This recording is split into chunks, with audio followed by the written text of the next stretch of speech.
سلام به همه کیمچی درامایی های عزیز. حالتون چطوره؟ امیدوارم که خوب باشین. به ویدیو امروز خوش اومدید. ماه سپتامبر قراره با 4 سریال متفاوت و هیجان انگیز حسابی غوغا کنه. از یک مغازه مرغ فروشی که تبدیل به مرکز حل اختلافات شده تا خاطرات عاشقانه در اتوبوس مدرسه، توطئه‌های سیاسی و ملکه‌ای که با اعتماد به نفسش همه رو بازی میده. این ویدیو رو از دست ندید. اولین سریال پروژه شین هست با ژانر کمدی سیاه و درام اجتماعی. پخشش از شبکه TVN هست و تاریخ پخش 15 سپتامبر 2025. توی این سریال هان سوک کیو نقش آقای شین رو بازی میکنه. مذاکره کننده افسانه‌ای که سابقه همکاری با FBI، اینترپل و دانشگاه هاروارد رو داره.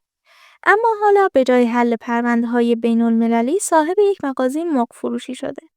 اما این مغازه فقط برای فروش مرغ نیست. آقای شین با مهارت‌های مذاکره‌اش مشکلات محله رو حل میکنه. از دعواهای خانوادگی گرفته تا پرونده‌های پیچیده.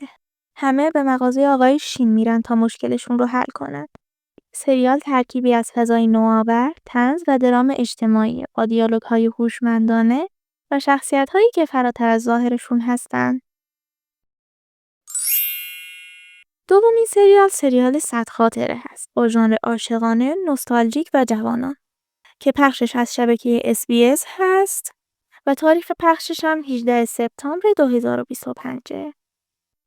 داستان درباره گروهی از دانش آموزان دبیرستانی در دهه 90 میلادی که هر روز با اتوبوسی خاص به مدرسه میرن. این اتوبوس تبدیل به نماد خاطرات، عشق‌های نوجوانی، دوستی‌های عمیق و لحظات فراموش نشدنی میشه. با گذشت زمان شخصیت‌ها بزرگ میشن و مسیر زندگیشون تغییر میکنه.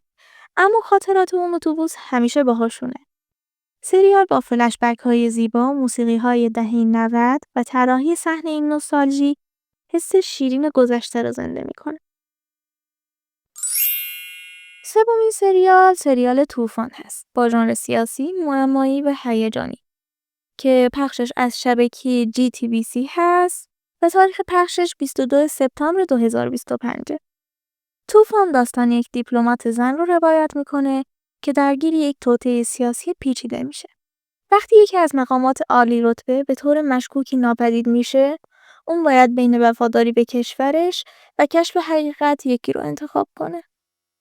با فضای پرتنش، دیالوگ‌های سنگین و صحنه‌های تعلیق‌آمیز، این سریال مخاطب رو تا آخرین لحظه درگیر نگه می‌داره. سریال به مسائل اخلاقی، قدرت و فساد در ساختارهای سیاسی می‌پردازه با بازی‌های قدرتمند و کارگردانی سینمایی. چهارمین سریال ملکه اعتماد به نفس است با ژانر درام، کمدی، فشن و روانشناسی که پخشش از شبکه NBC هست و تاریخ پخشش 25 سپتامبر 2025. شخصیت اصلی این سریال زنی که با اعتماد به نفس بالا و استایل خودش وارد دنیای مد و تبلیغات میشه. اما پشت این ظاهر درخشان رازهایی پنهان شده. از گذشته سخت گرفته تا رقابت‌های بیرحمانه. او با هوش، جذابیت و استراتژی‌های روانشناختی مسیر موفقیتش رو میسازه و به همه نشون میده که اعتماد به نفس واقعی از درون میاد. سریال ترکیبی از فشن، روانشناسی شخصیت و درام‌های زنان است با لباس‌های خیره کننده و دیالوگ‌های انگیزشی. خب دوستان، اینم از 4 تا سریال کره‌ای که قرار سپتامبر 2025 پخش بشن. هر کدوم با فضای خاص خودشون، داستان‌های متفاوت و بازیگرهای محبوب.